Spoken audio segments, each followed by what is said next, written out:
हाँ जी, सबसे पहले यहाँ पे ध्यान दीजिएगा कि परीक्षा ऐप पे कोस्ट गार्ड नाविक जीडीडीबी यांत्रिक के लिए ऑनलाइन टेस्ट सीरीज लॉन्च हो चुका है। अब देखो इसका कास्ट 350 रुपीज है, लेकिन आपको 350 का पेमेंट नहीं करना है। वहां पे कूपन कोड का ऑप्शन आएगा, उसमें आप स्टैंड अप 50 यूज कर लेना, आपको तुरंत 50% का डिस्काउंट मिलेगा। मात्र 175 में आपको यह पड़ेगा, जिसमें आपको 15 सेट सेक्शन 1 का और 15 सेट सेक्शन 2 का मिलने वाला है। लेकर के इसको सॉल्व कर लीजिए, आपकी एग्जाम की तैयारी बिल्कुल बूस्ट हो जाने वाली है। तो एग्जाम से पहले इसको एक बार जरूर सॉल्व कर लीजिएगा, डिस्क्रिप्शन में लिंक है, जाइए परीक्षा ऐप को इंस्टॉल कीजिए और लेते वक्त स्टैंड अप 50 कूपन कोड जरूर यूज कर लीजिएगा, 50% का डिस्काउंट मिल जाएगा। चलिए आइए क्लास को शुरू करते हैं। हेलो दोस्तों, स्वागत है आप सभी का स्टैंड अप क्लासेस पर। तो दोस्तों आज की इस वीडियो में हम लोग जो सुपर मॉक टेस्ट जो सेकंड कर रहे हैं, तो हम लोग का सीरीज चल रहा है, उसका हम सेकंड पार्ट करने वाले हैं और इसमें जो भी बेहतरीन क्वेश्चंस होंगे उसको हम लोग सॉल्व करेंगे और देखेंगे। देखिए जो कल का क्लास था बहुत ही अच्छा रिस्पांस रहा आप लोगों का, और इसमें हम थोड़ा सा जो चैप्टर छूट गया था जैसे परसेंटेज का और भी जो चैप्टर था वो छूट गया था, इसमें उस क्वेश्चन को आप क्या करेंगे इसमें डाल देंगे और उसमें जो भी क्वेश्चन होगा उसको सॉल्व करेंगे। ठीक है, तो चलिए स्टूडेंट्स बिना देरी किए हुए हम लोग क्लास को स्टार्ट करते हैं। उससे पहले आप लोग क्या कीजिएगा, क्लास को लाइक कर दीजिएगा, चैनल को सब्सक्राइब कर दीजिएगा और वीडियो पे जाते जाते कमेंट कीजिएगा और कॉपी पेन साथ में लेकर बैठिएगा और साथ में इसको सॉल्व कीजिएगा। ठीक है, तो हम लोग क्वेश्चन की तरफ बढ़ते हैं। पहला क्वेश्चन देखिए, आपका परसेंटेज से कल वाले क्लास में आपका परसेंटेज से कोई क्वेश्चन नहीं था, तो इसमें हम लोग पहला क्वेश्चन देखिए परसेंटेज से। जो ये वोटिंग वाला क्वेश्चन है ये हमेशा आपके एग्जाम में आता है और आपके एग्जाम में आकर आपका 2 मिनट 3 मिनट बर्बाद कर देता है। तो इसको हम लोग कैसे करेंगे, दिया है 2 उम्मीदवारों ए और बी ने डीएसयू चुनाव में भाग लिया। ठीक है, तो 2 उम्मीदवार हैं ए और बी। ठीक, ये डीयूएसयू चुनाव में भाग लिया। कुल मतदान का 20% अमान्य घोषित कर दिया गया। कुल मतदान का 20% क्या कर दिया गया, इनवैलिड घोषित किया कर दिया। ठीक है, ए ने वैध मतों का 60% प्राप्त किया और 28,800 मतों के बहुमत से निर्वाचित हुआ। तो ये आपका 28,800 मतों के क्या है बहुमत से निर्वाचित हुआ। कुल मतदान ज्ञात कीजिए, कुल मतदान कितना होगा। तो ये आपका क्वेश्चन नंबर 1 है, बहुत ही बेहतरीन क्वेश्चन है, आप लोग इसको सॉल्व कीजिएगा। दिया the 2 candidates A and B participated in DUSU election. 20% of total voting was declared invalid candidate. They got 60% of valid votes and get elected by majority of 28,800 votes. Find the total voting. कुल मतदान ज्ञात करना है कितना होगा। देखिए इस question को आप लोग सॉल्व कीजिए जल्दी से, और मैं आज थोड़ा बड़ा लिखूंगा। ठीक है, कल वाले क्लास में थोड़ा छोटा लिख रहा था, तो उतना बहुत लड़कों का कंप्लेन था सर उतना क्लियर दिख नहीं रहा है, तो आज मैं थोड़ा सा बड़ा लिखूंगा और कोशिश करूंगा कि आपको अच्छे से दिखे। ठीक है, देखिए अब इस क्वेश्चन को हम लोग कैसे सॉल्व करेंगे। जैसे मान लीजिए 20% दिया है। ठीक है, ये 20% दिया है, इसको क्या लिख सकते हो, 1/5 लिख सकते हो, 1/5 लिख सकते हो कि नहीं लिख सकते हो। अब देखो 5 क्या आपका टोटल वोट है, 5 क्या आपका टोटल वोट है। ठीक है, और 1 क्या है आपका इनवैलिड वोट है। 1 क्या है आपका इनवैलिड वोट है। ठीक है, 1 आपका क्या इनवैलिड वोट है। समझ में आया, यहाँ तक समझ में आया। अब देखो जब 5 में से 1 घटा दोगे तो कितना बचेगा, 4। 4 आपका क्या है, यही आपका वैलिड वोट है। ठीक है, यही आपका क्या है वैलिड वोट है। अब यहाँ से मैं डायरेक्ट 4 को 4x लिख देता हूँ, कोई दिक्कत नहीं। इसमें से देखिए क्या है, इसमें से आपका 60% क्या है, 60% आपका जो ए ने प्राप्त किया था, तो बी कितना प्राप्त कर देगा, 40%। बी कितना प्राप्त कर लेगा, 40%। ठीक है, ऑटोमेटिक ऐसे हो जाएगा कि अगर मान लीजिए 100% है, एक प्रकार से मान लीजिए 4x मान लीजिए एक प्रकार से भी 100% है, इसमें 60% अगर ए ने प्राप्त किया तो बी कितना प्राप्त कर लेगा ऑलरेडी, तो वो आपका 40%। जब 2 ही चुनाव में खड़े हैं, जब मान लीजिए आपके गांव में 2 प्रधान होते हैं, एक प्रधान ने 60% वोट पाया तो दूसरे ने कितना पाया, तो आप कहेंगे सर 40% पाया। तो यहाँ से देखिए जो डिफरेंस है, दोनों के बीच में जो डिफरेंस है वो कितना दिया है, 28,800 मतों के बहुमत से भी निर्वाचित हुआ है।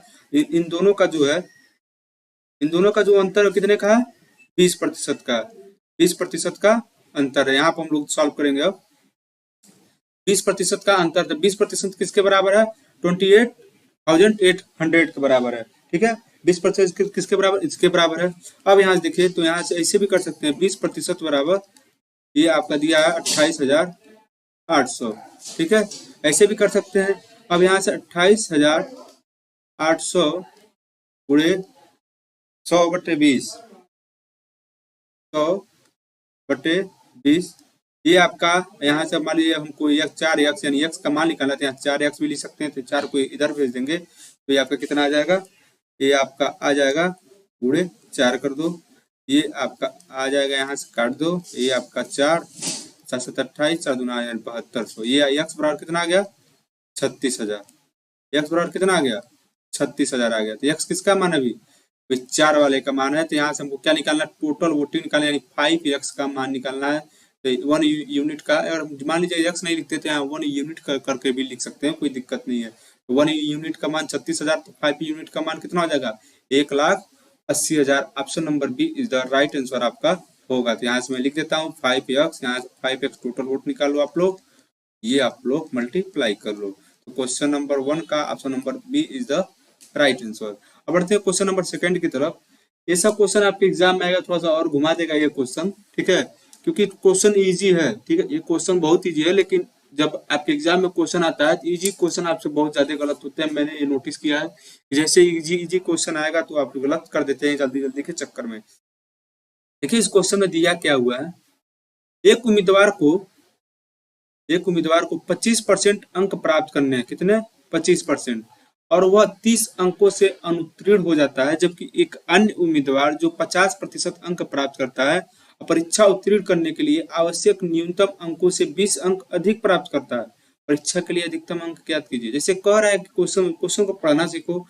दिक्कत इसमें क्या है कि 25% कोई एक 2 स्टूडेंट्स है, ठीक है, लेकिन मान लीजिए 2 स्टूडेंट्स हैं, उसमें से एक स्टूडेंट 25% पाता है लेकिन वो 30 अंकों से फेल हो जाता है, ठीक है, जबकि एक अन्य उम्मीदवार है जो एक दूसरा स्टूडेंट्स है जो 50% पाता है और उसको जो परीक्षा उत्तीर्ण करने के लिए, जैसे मान लीजिए आप ही का एग्जाम है कोस्ट गार्ड डीबी का, उसमें 25% नंबर कोई लड़का पाता है और 30 नंबर से फेल हो जाता है, जबकि एक और उम्मीदवार है जो 50% नंबर पाता है और परीक्षा उत्तीर्ण करने के लिए आवश्यक न्यूनतम अंकों से 20 नंबर अधिक प्राप्त कर लेता है। परीक्षा के लिए अधिकतम अंक ज्ञात कीजिए। तो जो पूर्णांक है उसका, जो मैक्सिमम मार्क्स है उस एग्जामिनेशन का, वो ज्ञात करना है। सिंपल सा क्वेश्चन है। देखिए क्या करेंगे ऐसे क्वेश्चन को सॉल्व करने के लिए, आप ध्यान से देखिएगा ऐसे क्वेश्चन को कैसे सॉल्व किया जाता है, ठीक है। देखिए एक प्रकार से मान लीजिए अगर x मानना तो मानिए, नहीं तो ऐसे ही आप क्या कर दीजिए 25% है ना, तो यहाँ से 25% को क्या लिख लो आप 100 लिख दो, 25/100 हो गया। 25% को मैंने 25/100 लिख दिया। यहाँ पे आप क्या कर दो x से मल्टीप्लाई कर दो, x से मल्टीप्लाई कर दो या 90, क्योंकि हमको इसी x का मान निकालना है। या जो आपका जो मैक्सिमम मार्क्स यहाँ जाए, मैक्सिमम मार्क्स ही लिख दो, लेकिन मैं एक प्रकार से x मान के कर देता हूँ, इसको इजी वे में हो जाएगा।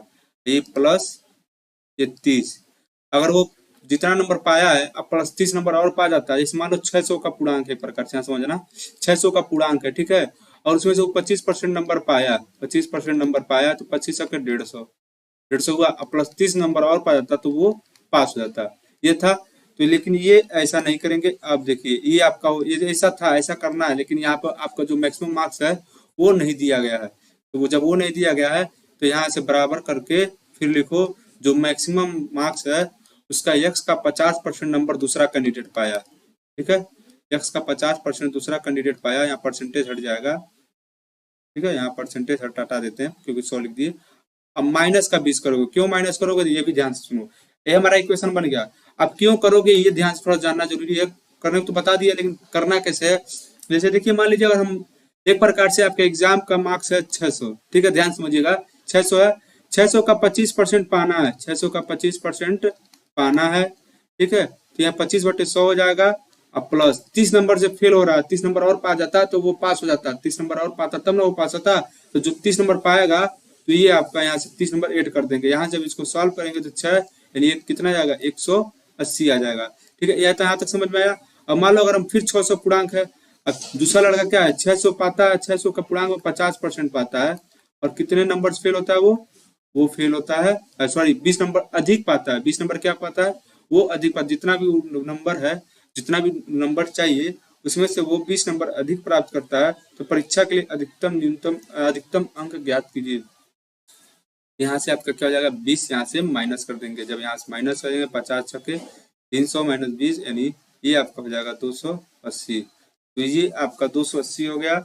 और यहाँ पे ठीक है, तो ये आपका देखिए जब अधिक अंक प्राप्त करना होगा तो यहाँ से घटा देंगे, जो जब कम अंक प्राप्त करना होगा, जब फेल होगा तो यहाँ पे जोड़ देंगे। तो ये चीजें आपकी हैं। अब हम लोग पढ़ते हैं इस क्वेश्चन पे, क्वेश्चन को सॉल्व कर लीजिए, आपका इक्वेशन आपका आंसर आ जाएगा, ठीक है। तो देखिए इस क्वेश्चन को कैसे सॉल्व करेंगे। ये 50 गुना 100 हो जाएगा, ठीक है, और 2500 को 100 हो जाएगा, ठीक, ये आपका हो जाएगा 30 है। एक काम करो 30-20 को इधर करो, ऐसा करने के लिए क्या करते हैं 30-20, 30 और 20 को इधर लाएंगे तो कितना हो जाएगा 50 हो जाएगा। 50x/100 माइनस 25x/100, यहाँ से मैं लिख देता हूँ 50x/100 माइनस 25x/100 बराबर 50, ठीक है। यहाँ से 25x/100 बराबर 50, ठीक है। अब यहाँ देखो 25 से कम 25, 25 गुना 50, तो x बराबर कितना आ गया 100 दूनी 200, x बराबर 200 आपका राइट आंसर हो जाएगा। क्वेश्चन नंबर 2 का option number A is the right answer, ठीक है।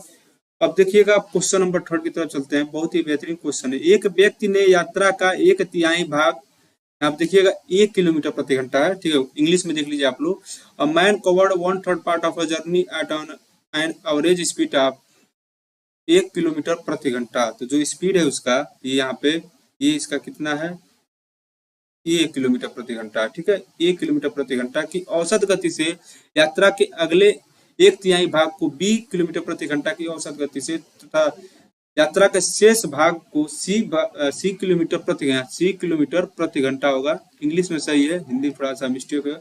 सी किलोमीटर प्रति घंटा की औसत गति से तय किया गया घंटा यहाँ पे आ गया।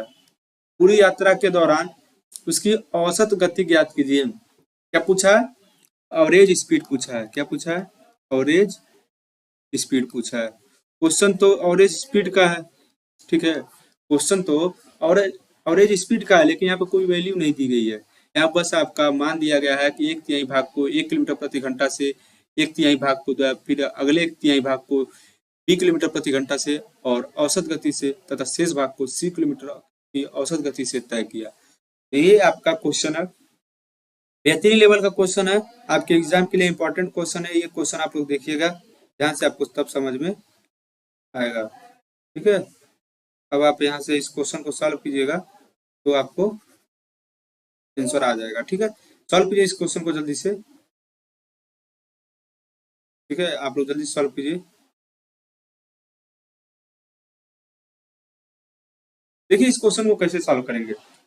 आप लोग एक इसका ऑप्शन देख सकते हैं, तो ऑप्शन देख के क्वेश्चन देख के नहीं भागना। पहली बात, एग्जाम में क्या होता है, क्वेश्चन देखिए ऑप्शन देखिए, नहीं अब नहीं करेंगे, हम निकल लेते हैं। लेकिन देखो क्वेश्चन बहुत ही इजी है, देखो सिंपल सी बात है। और मैं थोड़ा क्वेश्चन को समझाऊं तो कह रहा है, ये बोल रहा है 1/3, ठीक है, 1/3 1 किलोमीटर प्रति घंटा से, ठीक है, 1/3 ये कितना किलोमीटर प्रति घंटा से, 20 किलोमीटर प्रति घंटा से।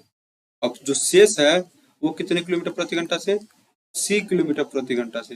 यही कह रहा है शेष कितना बचेगा। अगर 3 आपके नीचे दिया है तो 3 आपका टोटल मान हो गया, जब जोड़ेंगे तो 2 यानी फिर घटाएंगे तो 3 में से 2 जाए 1/3 फिर भाग आपका 30 किलोमीटर प्रति घंटा से। अब यहाँ से आप लोग क्या करो, जब आप इसको सॉल्व करोगे तो इसका जो एवरेज स्पीड है, तीनों का जो टोटल डिस्टेंस होगा वो कितना आएगा, 1/3 भाग 1 किलोमीटर प्रति घंटा से, 1/3 भाग 20 किलोमीटर प्रति घंटा से और 1/3 भाग 30 किलोमीटर प्रति घंटा से। तो टोटल डिस्टेंस हमारा आ जाएगा 3ABC। 3ABC आपका क्या आ जाएगा, टोटल डिस्टेंस आ जाएगा। अब देखिए एग्जाम अगर ऐसा आएगा तो क्वेश्चन आपको कैसे करना है, तो मैंने आपको थोड़ा समझा दिया। अब मैं बताता हूँ कैसे इसको एग्जाम में डायरेक्ट करते हैं, ठीक है। तो देखिएगा इसमें जब टोटल डिस्टेंस आपका 3ABC आ गया, टोटल डिस्टेंस जो है आपका कितना आ गया 3ABC आपका टोटल डिस्टेंस आ गया। और इसमें का पहला कितना जा रहा है 1 किलोमीटर प्रति घंटा से, दूसरा कितना जा रहा है 20 किलोमीटर प्रति घंटा से और तीसरा आपका जा रहा है 6 किलोमीटर प्रति घंटा से, ठीक है। अब यहाँ से देखिएगा, अब जो है ये आपका क्या है, ये आपका डिस्टेंस है, ये आपका टाइम कितना लगा 1 किलोमीटर प्रति घंटा डिस्टेंस है, तो टाइम कितना आ गया आपका BC आ जाएगा। यहाँ से आपका BC, यहाँ से इसमें मल्टीप्लाई करेंगे तो ये आपका हो जाएगा A और C, ठीक है, A और C, और यहाँ पे कितना बचेगा AB। ये आपका क्या हो गया, टाइम हो गया। अब टाइम हो गया, टाइम को तीनों टाइम को जोड़ दो, तीनों टाइम को जोड़ दिया, BC plus AC plus AB, ये आपका क्या हो गया टाइम हो गया। ये आपका क्या है टाइम है, ठीक है। और ये आपका क्या है डिस्टेंस है, ये आपका क्या है डिस्टेंस है। पूछा क्या है पूछा आपसे है एवरेज स्पीड, स्पीड बराबर क्या होता है डिस्टेंस अपॉन टाइम। तो डिस्टेंस कितना दिया है 3a by BC plus AC plus AB kilometre प्रति घंटा। तो ये आपका क्वेश्चन नंबर थर्ड का ऑप्शन नंबर आपका सी आपका क्या हो जाएगा राइट आंसर हो जाएगा। और क्वेश्चन नहीं समझ में आया होगा तो एक बार और बता दीजिएगा, एक बार और इसको जो बेसिक मेथड होता है उससे मैं इसको सॉल्व कर दूंगा। अगर आपको देखिए शॉर्ट ट्रिक मेथड में ये बता के ये आपको मान के करता हूँ कि आपने बेसिक सीख लिया होगा। अगर आपको बेसिक ही नहीं पता है तो शॉर्ट ट्रिक आप कर ही नहीं सकते, शॉर्ट ट्रिक आपको समझ में नहीं आएगा कि शॉर्ट ट्रिक कहाँ से कैसे करना है। ठीक है, तो आपका अगर बेसिक नहीं पता होगा तो पहले आप बेसिक सीखो, अगर बेसिक पता है तो ये सबको ऐसे क्वेश्चन शॉर्ट ट्रिक मेथड से ही किए जाएंगे। नहीं तो अगर बोलेंगे तो मैं आपको इसको जो बेसिक मेथड होता है उसको एकदम बेसिक तरीके से जितना भी होगा उसको करा दूंगा। अगर आपको क्वेश्चन नहीं समझ आएगा तो आप लोग जरूर कमेंट कीजिएगा, और अगर समझ में आया होगा तब भी आप लोग चैनल को लाइक चैनल को सब्सक्राइब कीजिएगा, वीडियो को लाइक कीजिएगा और वहाँ पे कमेंट करके अपना रिस्पांस बताइएगा। ठीक है, अब बढ़ते हैं क्वेश्चन नंबर 4 की तरफ। क्वेश्चन नंबर 4 देखो, दो ट्रेन एक ही दिशा में क्रमशः 40 किलोमीटर प्रति घंटा और 20 किलोमीटर प्रति घंटा की गति से चल रही है। दो तो ट्रेन है, ठीक है, एगो 40 किलोमीटर प्रति घंटा चलता है, एगो 20 किलोमीटर प्रति घंटा से चलता है। लेकिन ध्यान देने वाली बात इस क्वेश्चन में ये है कि एक ही दिशा में चलता है। क्या चलता है? एक ही दिशा में ये दोनों ट्रेन चल रही है। ये समझ लो ये एक ट्रेन है, ठीक है, ये भी एक ट्रेन है। अब इसकी स्पीड है, ये ट्रेन है, ठीक है, मान लेना, मानने में क्या जाता है, मैथ में मानना ही जाता है और क्या। ये ट्रेन है, ठीक है, ये आपका ट्रेन है, ट्रेन कम ये कुछ और ज्यादा लग रहा है। तो ये आपका ट्रेन ए मान लो, ये बी है, ये आपका 40 किलोमीटर प्रति घंटा चल रहा है और ये आपका 20 किलोमीटर प्रति घंटा से चल रहा है। तो देखो बताओ, अगर आपको पता होगा, दो चीज मैं यहाँ पूछूंगा, आप लोग कमेंट करना है, आप लोग तुरंत कमेंट कीजिए। अगर जब ट्रेन एक ही दिशा में चलता हो तो उसका रिलेटिव स्पीड कितना होगा। मतलब क्या पूछा मैंने, relative speed when the train in the same direction. फिर मैं पूछूंगा अपोजिट डायरेक्शन में होता है। जैसे मान लीजिए इसका मान लो 1 किलोमीटर प्रति घंटा इसका है, इसका मान लो 20 किलोमीटर प्रति घंटा है, ठीक है, इसका दोनों का चाल है, ठीक है। अगर ए 1 किलोमीटर प्रति घंटा, बी 20 किलोमीटर प्रति घंटा एक ही दिशा में चलना है तो इनका रिलेटिव स्पीड कितना होगा। अगर ए और बी दोनों अपोजिट डायरेक्शन में चलना है, किस डायरेक्शन में, अपोजिट डायरेक्शन में चलना है, तो रिलेटिव स्पीड कितना होगा ये आपको बताना है, दोनों आपको बताना है कितना होगा। जल्दी से बताइए, कमेंट कर दीजिएगा आप लोग। देखिए अगर हम यहाँ पे देखें तो यहाँ पे क्या होता है, माइनस हो जाता है, तो ए माइनस बी, ए की स्पीड माइनस बी की स्पीड, अगर ए के सापेक्ष पूछते हैं तो यहाँ पे क्या हो जाता है, जोड़ दिया जाता है। जब अपोजिट डायरेक्शन में रहेगा तो क्या कर दिया जाता है, जोड़ दिया जाता है, ठीक है। तो ये चीज आप थोड़ा ध्यान में रखिए, अगर आपको पता है तो अच्छी बात है, नहीं पता है तो आप लोग लिख लीजिएगा। यहाँ पे क्या कर देंगे, सेम डायरेक्शन में होते हैं, ये आपका क्या है, सेम डायरेक्शन वाला है, ठीक है। तो ये चीज आपको कंफर्म हो गई। अब इस क्वेश्चन पे आते हैं, इस क्वेश्चन पे क्या कह रहा है, ये आपका हो गया, ठीक है। अब देखिए थोड़ा सा इस क्वेश्चन को देखते हैं। तेज ट्रेन धीमी ट्रेन में बैठे एक व्यक्ति को 5 सेकंड में पार कर लेती है। जो धीमी ट्रेन में बैठा एक व्यक्ति है उसको 5 सेकंड में ही पार कर लेती है, तो तेज ट्रेन की लंबाई कितनी होगी, जो फास्ट ट्रेन है उसकी लंबाई कितनी होगी। बढ़िया क्वेश्चन है। जैसे इसमें क्या कह दिया है कि जब दो ट्रेन है सब, एक 40 किलोमीटर प्रति घंटा है, एक 20 किलोमीटर प्रति घंटा की गति से चल रहा है, और तेज ट्रेन जो है धीमी ट्रेन में बैठे, जो तेज ट्रेन है, जो फास्ट ट्रेन है, उस जो स्लो ट्रेन है उसमें बैठे एक व्यक्ति की 5 सेकंड में पूरी तरह से पार कर जाती है, तो तेज ट्रेन की लंबाई क्या है, ठीक है। तो देखिए इस क्वेश्चन को कैसे सॉल्व कर लेंगे, ठीक है। तो आपको पता होगा, एक चीज मैं आपसे पूछूंगा, दूरी बराबर क्या होता है, दूरी बराबर क्या होता है, डिस्टेंस बराबर क्या होता है, चाल गुणे समय। डिस्टेंस बराबर क्या होता है, चाल गुणे समय। ये चीज आपको पता है, बिल्कुल पता है। अब देखो चाल क्या होगा, दोनों ट्रेनों का रिलेटिव स्पीड घटा दोगे कितना जाएगा, 20 किलोमीटर प्रति घंटा आएगा, ठीक है, 20 किलोमीटर प्रति घंटा आएगा। और हमारा जो व्यक्ति का जो समय पार करने में जो समय लगा वो कितना लगा, 5 सेकंड लगा। यहाँ से व्यक्ति की लंबाई 0 हो जाती है, जब क्योंकि अगर पुल का लंबाई होता तब ट्रेन की लंबाई में जुड़ जाता है, लेकिन व्यक्ति है तो व्यक्ति की लंबाई 0 हो जाती है, आपको पता होना चाहिए। देखिए यहाँ से 0 ऑलरेडी है, अब प्लस ट्रेन की लंबाई को हम यल मान लेते हैं, तो यल हो गया, ठीक है। 20 किलोमीटर प्रति घंटा को हम लोग चेंज कर देते हैं मीटर प्रति सेकंड में, क्योंकि किसमें है, सेकंड में है, तो 5 × 8 = 18 × 5। यहाँ 25 और 25 और दूना 50, 500, 500 बट्टे ये आपको हो जाएगा 500 बट्टे 25 दूना 50, तो ये आपको हो जाएगा 18। ठीक है, यहाँ से हो जाएगा 250 बट्टे 9, 250 बट्टे 9 मीटर, यानी 9 दूनी 27 से 7 बट्टे 25 से 7 बट्टे 9 कितना आ जाएगा यहाँ पे, और यहाँ से करेंगे तो 9 दूनी 18, 7 9 बट्टे 9 दूनी 18 और 7 9 7 63, ये आपका 27 से 7 बट्टे 9 मीटर। ये आपका क्वेश्चन नंबर 4 का ऑप्शन नंबर सी आपका क्या हो जाएगा, सही आंसर हो जाएगा। तो ये आपका मीटर में आएगा, ध्यान रखिएगा। अब सबसे बड़ी बात यहाँ पे वैल्यू देख लीजिएगा, यहाँ पे वैल्यू जो दिया होगा वो किस चीज में होगा। क्वेश्चन नंबर 4 का option number C is the right answer. ठीक है, अब बढ़ते हैं, ये आपका 0 है, यहाँ उसको ओ मत समझिएगा, ये आपका क्या है 0 है। ठीक है, अब बढ़ते हैं क्वेश्चन नंबर 5 की तरफ। क्वेश्चन नंबर 5 देखिए, ऐसा क्वेश्चन आपके एग्जाम में आता है, अभी हाल ही में जो दिल्ली पुलिस हेड कांस्टेबल के एग्जाम हुआ था उसमें ऐसा क्वेश्चन आया था, लेकिन वहां पर क्या आया था, यहाँ पर दशमलव करके आया था 33 मान लीजिए, ऐसे मैं आपको क्वेश्चन दे दूँ तो मान लीजिए आपका एक नॉर्मली न्यूमेरिकल वैल्यू है, सिंपल सा है, पूरा इंटीजर है, और मैं डेसिमल नंबर देता हूँ, जैसे मान लीजिए मैं कह दूँ 47.81 ये पॉइंट है परसेंट, और एक एक दे दूँ 37.91%, और एक दे दूँ 2.05%, इन तीनों का क्रमिक बट्टा बताओ, तब क्या करोगे। इसका भी मैं आपको कल के वीडियो में इसका ट्रिक बताऊंगा, कल वाले वीडियो में इसका मैं क्वेश्चन लेकर आऊंगा, और इसी तरह से लेकर आऊंगा, और इसको मैं एक प्रकार से सॉल्व करा दूंगा। डेसिमल वाला नंबर हो तब कैसे जल्दी से जल्दी सॉल्व करें। मैं यहाँ पे क्यों पढ़ा रहा हूँ, क्योंकि आपको मैं एक छोटा सा तरीका बता सकूँ, एक छोटी सी चीजें बता सकूँ, जिससे आपका अच्छे से आपका क्वेश्चन क्या हो लग जाए। तो देखिए इस क्वेश्चन को हम लोग कैसे सॉल्व करेंगे। अब देखिए इस क्वेश्चन को कैसे सॉल्व, अगर आप नॉर्मली जो मेथड होता है उससे करने जाएंगे तो क्या करेंगे, पहले 50 + 40 फिर माइनस करेंगे फिर बट्टे 100 कर दीजिए। मान लीजिए करना हो तो क्या करते हैं 50 + 40, और यहाँ पे आप लोग क्या करोगे, ये माइनस एक प्रकार से माइनस हुई होता है, इसको माइनस कर दो, प्लस क्या कर दो 50 × 40 बट्टे 100, फिर इसको सॉल्व करो, फिर एक बार 20 लेकर सॉल्व करो। इस तरह ज्यादा समय लग जाएगा आपका सॉल्व करने में, दशमलव में नंबर आएगा और ज्यादा समय लग जाएगा। तो अगर दशमलव नहीं आता है, एक प्रकार मान लीजिए आप तो इजी है, तो दशमलव नहीं आता है तो ठीक है, अगर आ जाएगा तो दिक्कत हो जाता है। तो देखिए इस क्वेश्चन को अब हम लोग कैसे करेंगे, आप सिंपल क्या करेंगे, इसका एमपी मान लेंगे 100। ठीक है, एमपी इसका मान लीजिए 100 मान लिया, 100 में से सबको घटा दीजिए, फिर 100 गुणा कर लो। ठीक है, 100 गुणा कर लिया, अब से इसमें सब में से क्या करो 100 घटा दो। ठीक है, सब में से 100 घटा दो, 100 में से 50 जाए 50 बटे, और यहाँ से आपको कितना हो जाएगा, और फिर यहाँ से 100 में से 40 घटा दो कितना हो जाएगा 60, और फिर यहाँ 100 में से 20 घटा दो, ये कितना हो जाएगा 80। ये चीजें आपको पता चल गई।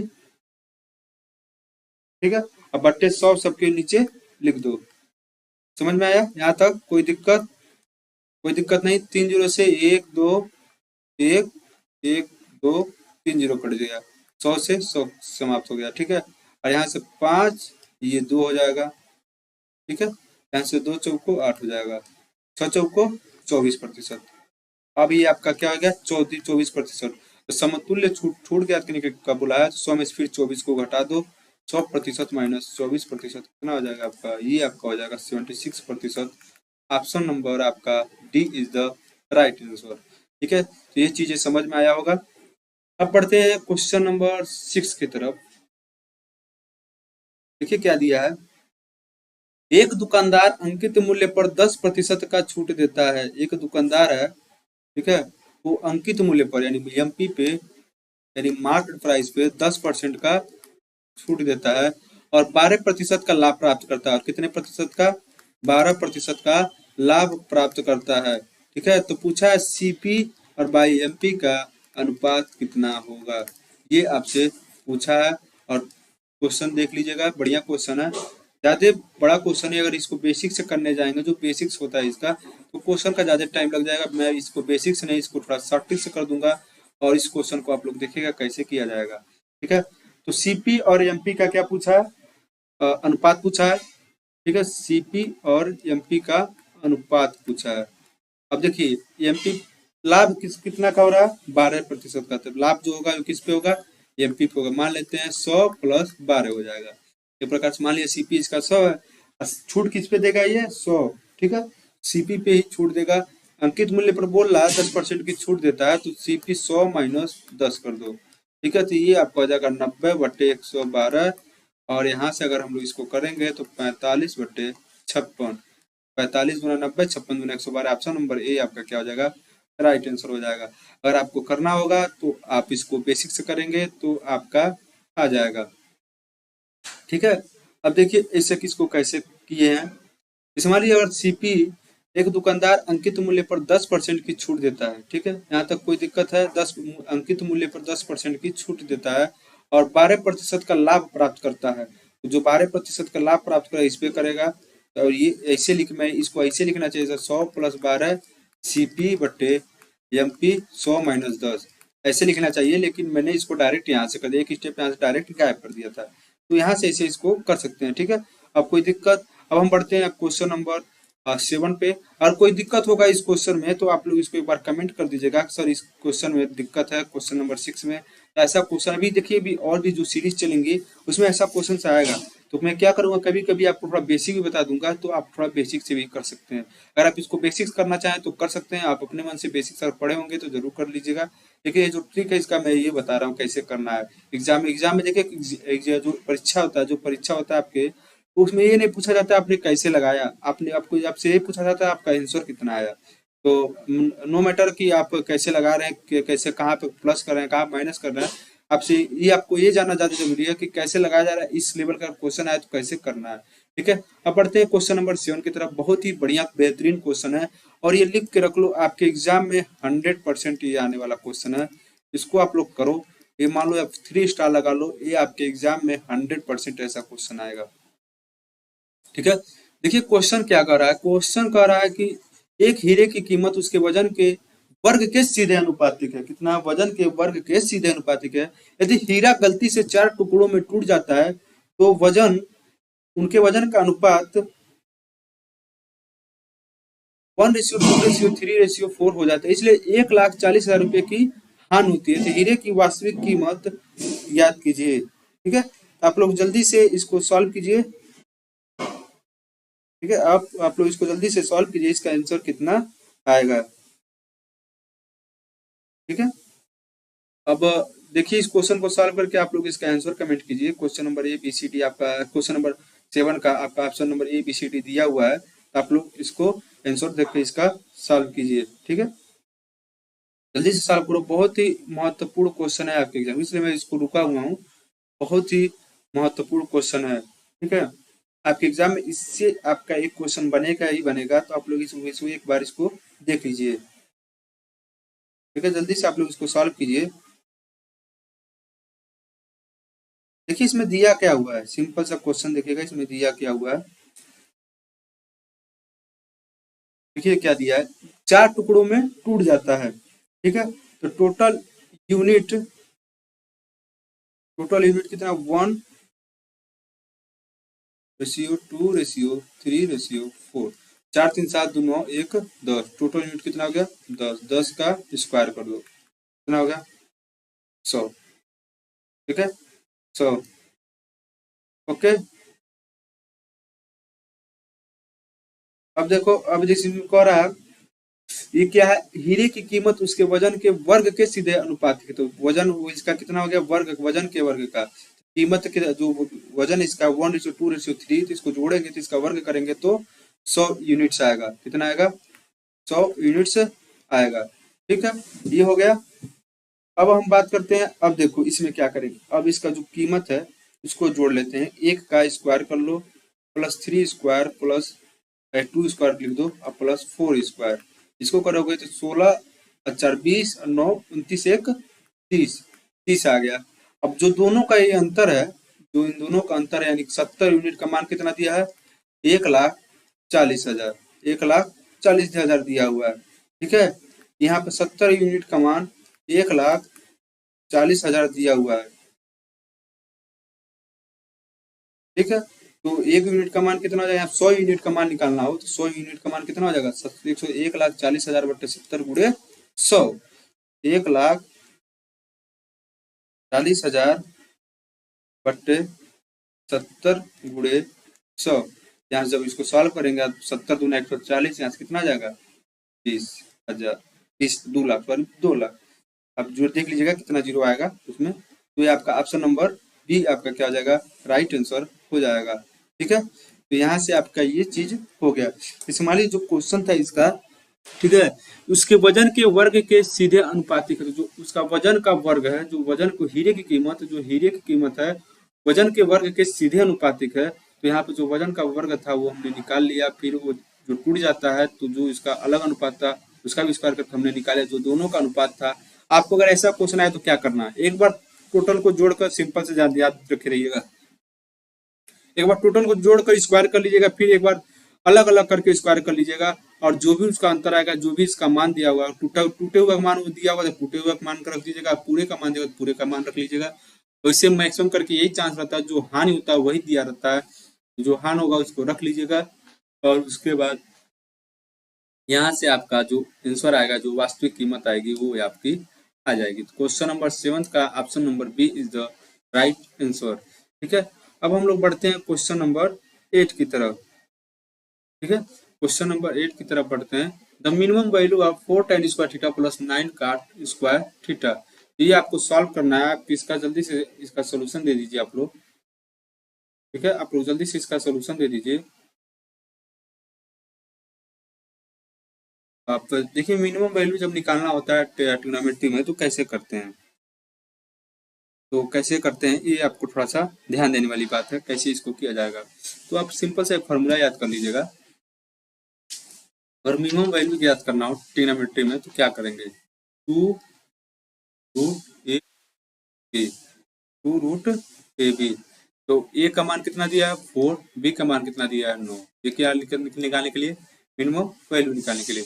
तो 2 4 इंटू 9, 9 चौको 36, 36 का आपका अंडर रूट में आए तो 6 गुणे 2, ये आपका कितना हो जाएगा 12। 12 का क्या हो जाएगा, राइट आंसर हो जाएगा। क्वेश्चन नंबर 8 का option number C is the right answer. तो ये आप फॉर्मूला बस याद रख रहिएगा। बढ़िया क्वेश्चन था, इजी क्वेश्चन था, लेकिन कभी कभी वैल्यू थोड़ा सा इधर उधर दे देता है तो थोड़ा गड़बड़ा जाता है। अब देखिए क्वेश्चन नंबर 9 क्या दिया हुआ। क्वेश्चन नंबर 9 दिया हुआ, एक लंब वृत्तीय शंकु का आयतन, एक लंब वृत्तीय शंकु का आयतन 462 सेंटीमीटर क्यूब है और उसकी ऊंचाई 12 सेंटीमीटर है, तो इसके आधार का क्षेत्रफल ज्ञात करें। क्वेश्चन नंबर 9 का आपका जो भी आंसर होगा वो आप लोग उसको कमेंट कीजिए कि कितना इसका आंसर आएगा।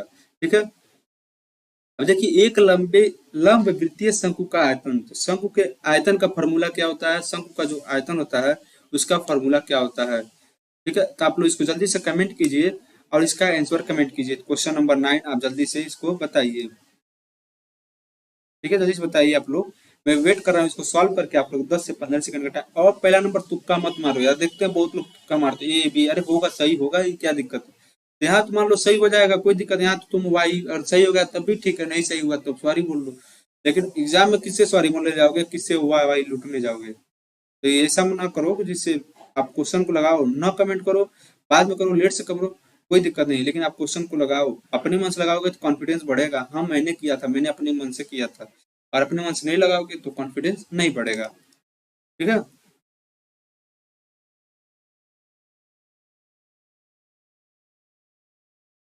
ठीक है, अब देखो इस क्वेश्चन को कैसे करेंगे। शंकु का आयतन का फॉर्मूला क्या होता है,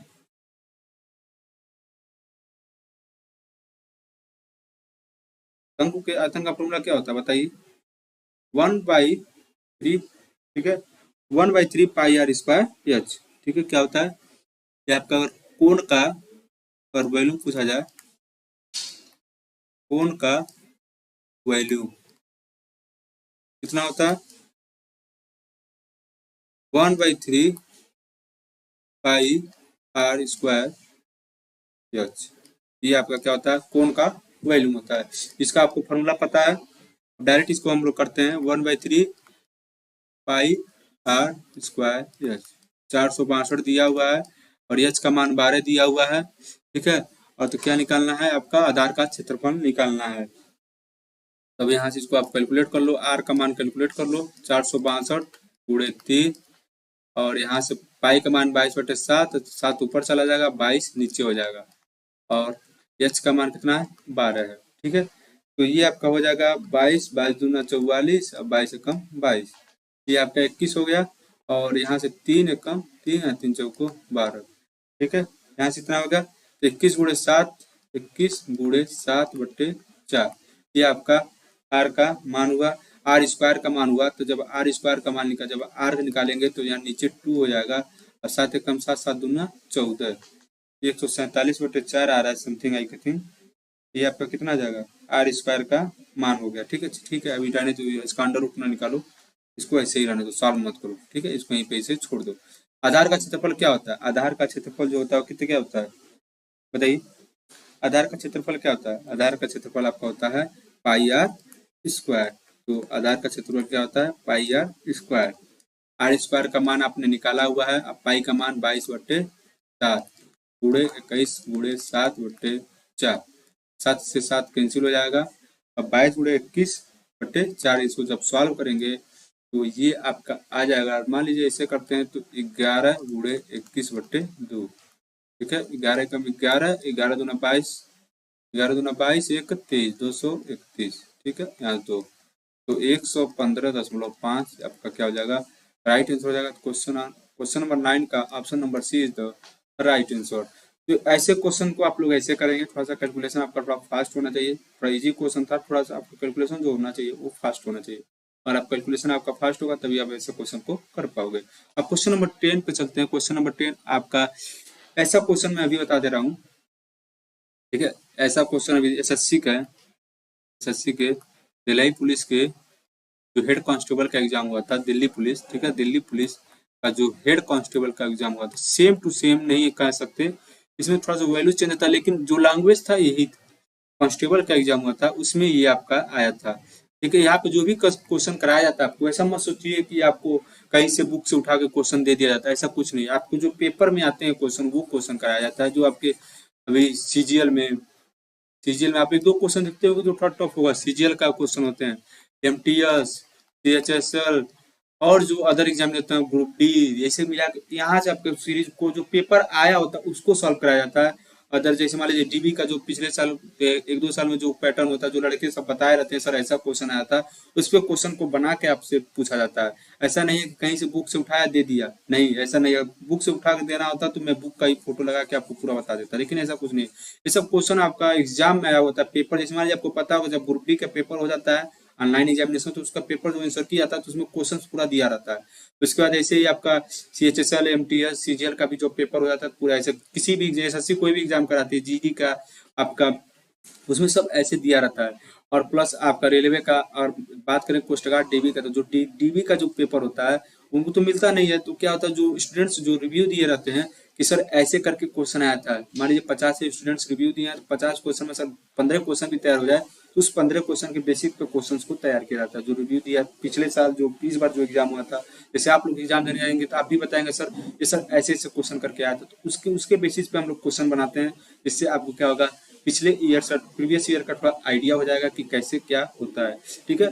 तो ये आपका क्वेश्चन नंबर 10 है, इजी मत समझिएगा, ऐसे क्वेश्चन एग्जाम में आते हैं और मैक्सिमम करके बच्चा कंफ्यूज हो जाता है कि कैसे इस क्वेश्चन को करना है, ठीक है।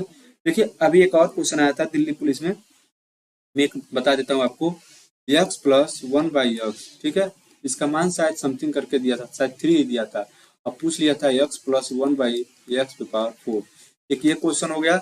अब सेकंड क्वेश्चन देखिएगा, ये इसका मान बताइएगा, आप लोग कमेंट करके बताइएगा दोनों का, आप लोग लिख दीजिएगा डीपी दिल्ली पुलिस, यहाँ मैं समझ आऊंगा दिल्ली पुलिस क्वेश्चन नंबर 1। और क्वेश्चन नंबर 10 करके दिया था साइन, यहाँ पे शायद हाँ 30 था, साइन सॉरी साइन 40 था, साइन 40 और साइन 50 और ये साइन 60 और ये साइन 70, ये आपका था।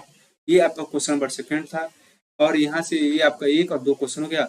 एक और क्वेश्चन ऐसे करके आया था, एक और इसका एग्जाम में क्वेश्चन करके आया था, वो आपका अलजेब्रा से करके था, x + y + z करके दिया हुआ था, x + y + z करके दिया हुआ था, समथिंग सा 35 दिया हुआ था, और फिर दिया था x² + y² + z² करके दिया हुआ था, और यहाँ पे 7 दिया हुआ था, ठीक है। ऐसे करके दिया हुआ था, पूछा था आपका x + y + z का होल स्क्वायर का मान पूछा हुआ था। तो ये चीजें क्वेश्चन 3 क्वेश्चन हो गया। ये 3 क्वेश्चन आपके एग्जाम में आया हुआ था और यही क्वेश्चन इसी तरह का क्वेश्चन था। तो इसमें सेम यही क्वेश्चन था, समझिए इसमें थोड़ा वैल्यू चेंज था, इसको वैल्यू नहीं याद आ रहा है। तो ये तो आपका चौथा क्वेश्चन था, ये भी आपका दिल्ली पुलिस के एग्जाम में आया हुआ था। ठीक है, ये 4 क्वेश्चन हो गया।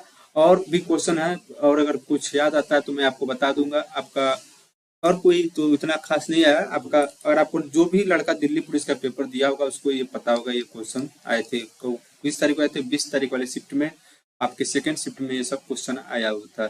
ठीक है, तो इसमें आप लोग देख सकते हैं ऐसे क्वेश्चन थे। और भी जो क्वेश्चन था अगर याद आएगा तो मैं बता दूंगा। ठीक है, मैंने वहाँ पे 20 क्वेश्चन था मैथ का, मैंने वहाँ पे 20 क्वेश्चन आया था। तो मैंने वैसे एग्जाम देने गया था तो वहाँ पे 20 क्वेश्चन आया था, तो मैंने 20 में मेरे 20 क्वेश्चन मैथ के सही हैं। और रीजनिंग में मेरे 25 क्वेश्चन आए थे, तो उसमें से मेरे 24 क्वेश्चन रीजनिंग में सही है। ठीक है, तो ये चीजें आप थोड़ा सा पढ़ेंगे, कॉन्सेप्ट लगाएंगे, तभी आपका एग्जाम में सही होगा। तो मेरे इतने सही है, बोलेंगे तो आपको मैं अपना जो आंसर की होता है डाउनलोड होता है वो मैं आपको भेज दूंगा, आप वहां से देख सकते हैं। लेकिन इतने मेरे सही है, 20 में 20 क्वेश्चन मैथ के सही है, 24 क्वेश्चन आपके, 25 में 24 क्वेश्चन। एक क्वेश्चन रीजनिंग का थोड़ा नहीं बन पा रहा था, लैंग्वेज का थोड़ा प्रॉब्लम था, बाकी चीजें जो उसमें थी लग गया था। दिल्ली पुलिस का हेड कांस्टेबल का एग्जाम था, हेड कांस्टेबल मिनिस्ट्री का मेरा, उसमें मेरा इतना 2 सेक्शन में या मान के लिए 45 में से मेरा 44 था। आपके एग्जाम में नेगेटिव मार्किंग नहीं होता है। ठीक है, आपके एग्जाम में नेगेटिव मार्किंग नहीं होता, लेकिन दिल्ली पुलिस में 0.5 का नेगेटिव मार्किंग होता है। कितने नंबर का? एक क्वेश्चन 1 नंबर का होता है। ठीक है, एक क्वेश्चन 1 नंबर का होता है और वहाँ पे 0.5 का नेगेटिव मार्किंग होता है, ये भी थोड़ा ध्यान रखिएगा। तो देखिए यहाँ पर जो भी करना होता है बहुत ही सोच समझ कर करना होता है, उसको बाय मिस्टेक नहीं करें, क्योंकि सीधे आपका आधा नंबर और आपके एग्जाम में आधा नंबर नहीं जाएगा। आपके एग्जाम में ज्यादा ना, बिना नेगेटिव मार्किंग का एग्जाम है तो आप लोग इसका बेनिफिट उठा लीजिए, और नेगेटिव मार्किंग होगा तो आपको ज्यादा प्रॉब्लम होगा। ठीक है, तो ये आपका हो गया, मैंने अभी को याद आ गया तो मैं बता दिया हूँ ये चीजें, तो आप लोग इसको थोड़ा लगा सकते हैं अपने मन से।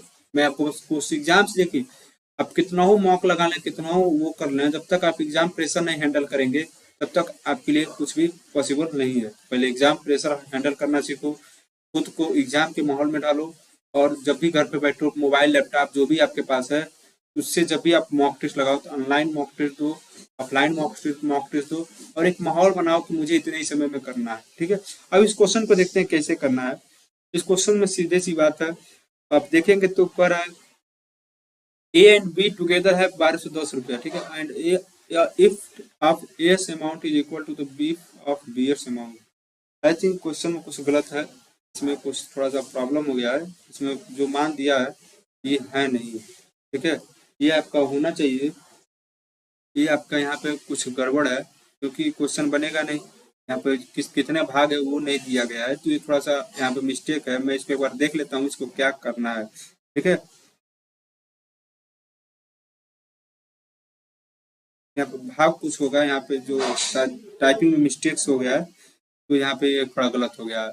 अगर मैं यहाँ पे बोलूँ तो ये मान लीजिए ये 4/5 भाग, ए का 4/15 मान लीजिए। ठीक है, 4/15 ए का। ठीक है, अब बराबर बी का 2/5 भाग। ठीक है, 2/5 भाग ऐसे मान लीजिए। इस क्वेश्चन में मैं इसको बता देता हूँ, इस क्वेश्चन में ऐसा ये इसे थोड़ा सा गलत टाइप हो गया है तो उसके लिए सॉरी, आप एक बार इसको देख लीजिएगा।